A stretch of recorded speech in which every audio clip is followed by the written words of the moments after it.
right? Okay, I want to take an angle at this. So let's talk about how you're going to do this, right? So this is how I suggest you go about this. Okay, so how do you increase a PLR course's value?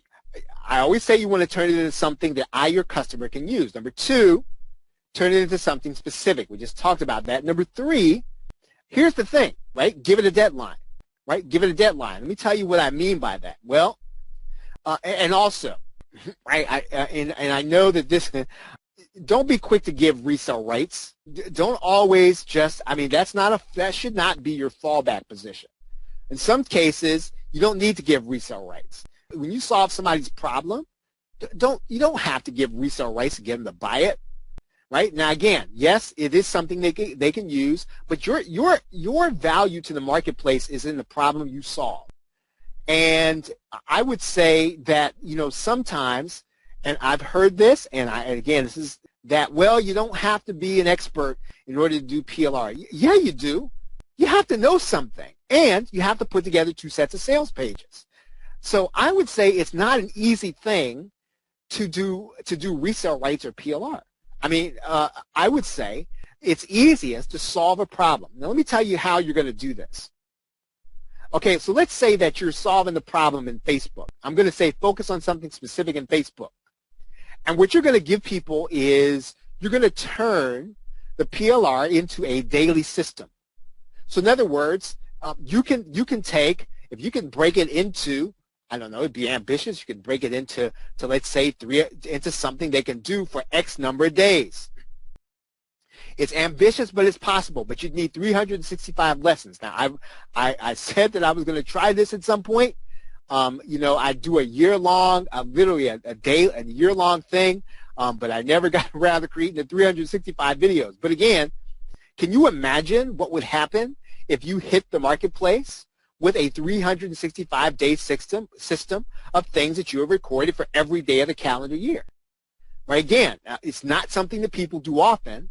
And if you want to have something where you got a USP, again, it's ambitious. Now, again, I know there's no guarantee it's going to sell, but you want to make a splash, right? Come to the marketplace with a daily system, right? A daily system.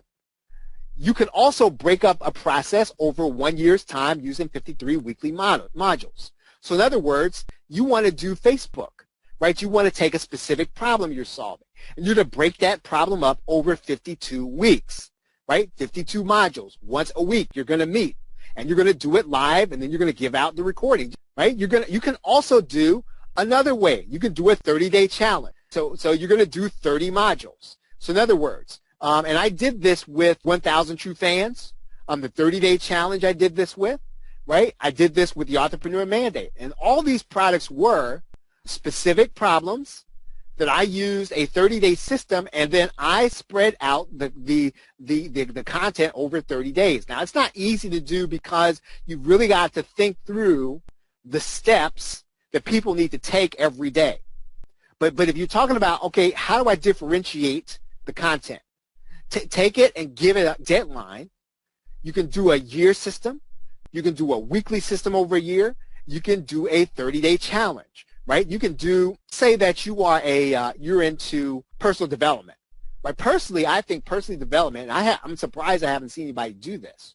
If they don't hurry up, I'm going to jump in it and I'm not going to do it, right? I wish I could, right? If I could really think about how to do it, if there was something that kind of fit my particular way of doing stuff, I would do it. Do a 90-day challenge.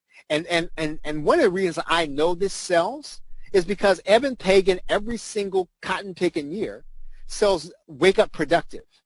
And all it is it's personal development over 90 days from his perspective. Right? So again, if you want to take your PLR and turn it into something, you can do a 90-day challenge. Now, what's going to happen if you record a session live every day for 90 days and nobody comes? What do I care? I could care less if anybody comes or not. You know why? Because eventually I'm going to have 90 video recordings. And then when I go to the marketplace with those 90 video recordings, I'm going to have something. And I don't care if you have, I don't care if you don't have any affiliates, you don't have any partnerships. If you hit the market with that, right, you are going to get some attention. One of the things you can do with PLR, again, is a 90-day system. Because I guess what does it take? It takes X number of amount of time to make change, right? So you've got to have, I guess, like a 3-month cycle, and then that change is going to be permanent. So again, a 90-day challenge is something that, again, it can definitely be done. Self-help and productivity, right? Help people to get productive in 90 days. You're going to take the PLR and turn it into that. Do a 12-hour challenge. I've done that before, right? I did a PLR hackathon, how to do PLR over 12 modules. You can do that, right? You can do a hackathon in anything. I was just thinking today, if I was an expert in Udemy, I'd do a Udemy hackathon.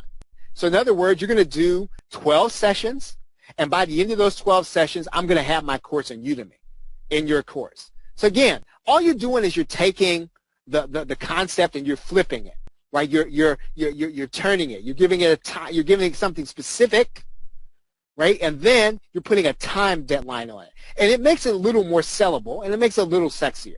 Put a time system on it. And then you can do a 24-hour challenge. I haven't done that yet. I want to do that. All right. And then lastly, I've done a virtual summit before. I would say, that's a way to kind of bring everything into a week's time. And you get some experts, and they can kind of bring your content for you, right? All you're doing is bringing the experts together. And there's a whole psychology and science behind the speakers you're going to get. But here's the key, right? Here's the key. Whatever your niche is in, be first to do it. Right now, it doesn't mean that I can't, somebody in our market can't do a PLR summit, but I did it first, right? And so you could be first in your niche, whatever it is, right? If you're going to do a virtual summit, do a virtual summit on Udemy. Do a virtual summit on, on fan pages, anything, right? Just do it time constrained. Again, all you're doing is turning the PLR into something specific and something time-based. Now, here's the stuff that's going to help you. You don't have to have all this stuff, but if you have 1 or 2 of these things, it's going to help you. Or whatever you have of these things is going to give you the advantage. So in other words, you do need to know the niche. So whatever you're going to do, if you're going to do a WordPress hackathon, you need to be an expert in WordPress. If you're going to be a Udemy hackathon, or you need to know the niche, right? If you're going to do, let's say, an HTML hackathon, you need to know HTML. So you got to know the niche. You got to kind of know what people are struggling with, and you have to know what you need to do to teach them. Now, here's the thing, right? And here's where the product snowball comes in. You need to be credible. So what makes you credible? Well, for some people, they like to see you write on stuff. Right now, in our market, I don't read a lot of people's blogs in our market. I don't know if you all do. I don't. You could have a blog. You could be a writer.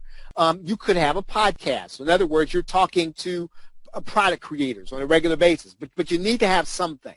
You could have a YouTube channel, right? And you could be talking about YouTube channel, and I still think that we're not at the point where you can only do Facebook Live, because people who do Facebook Lives, when they get done, they put them on YouTube. So you still need to have a YouTube channel. And here's where the product snowball comes in. I think you need to have a number of products in your niche.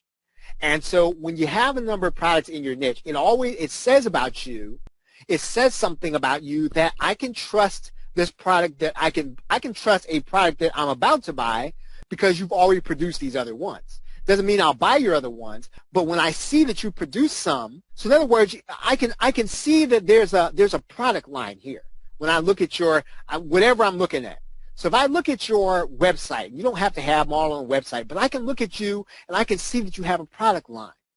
When you have a number of products in a line, that means then that you're trustworthy for me to buy your current product, right? So now, so again, when you're doing these little launches, don't worry about the fact that, let's say, they don't have a bunch of sales. Again, we're trying to snowball the effect.